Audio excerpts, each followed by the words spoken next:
What was the difference between recycling and a business?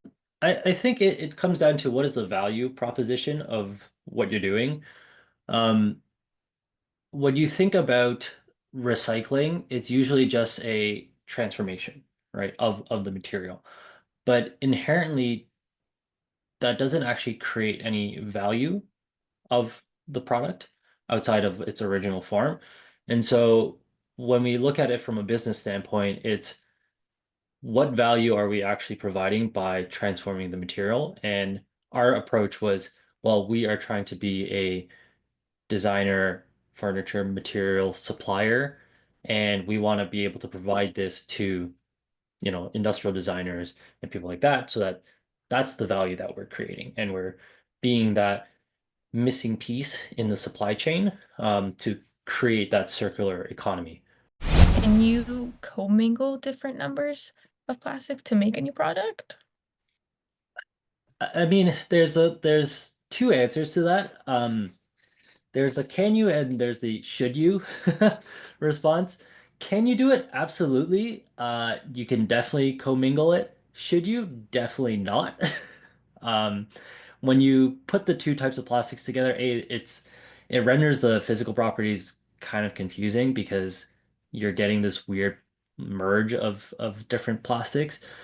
But I think the biggest like no for me is when you do mix the materials, it actually makes it worse because now you can't actually recycle it anymore. You have this blob of whatever compound, and the only way that you can separate it at this point is actually chemically, right? You can't physically separate them anymore. So, uh, can you? Yes. Should you? Definitely not. And I would stand firmly on that hill. There's been a lot of focus and discussion on microplastics. What can you tell our viewers about steps you take to prevent microplastics in your workplace? For context, right now, our startup, it's actually just me. It's a one-man shop. And so the steps that I'm taking is just trying to be as safe as I can in as many steps as I can. So trying to capture it and clean up my space as much as I can so that I'm not leaking microplastics in any capacity. Um, at the end of the day, it's like if you're running a small business or a startup, you only have so many resources. So you just kind of do the best that you can to capture everything that you can. What is the most important message about plastic?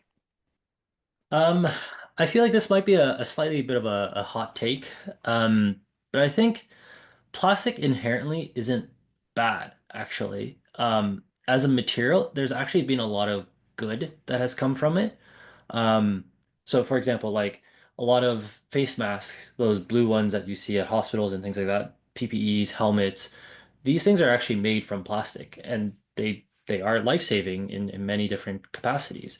I think the only issues that we have is that we don't have the proper infrastructure to close the loop so that we're ensuring that we're not producing more waste. Um, so it's not bad. It's just we need to figure out how to close that loop so that we're not making more than we need.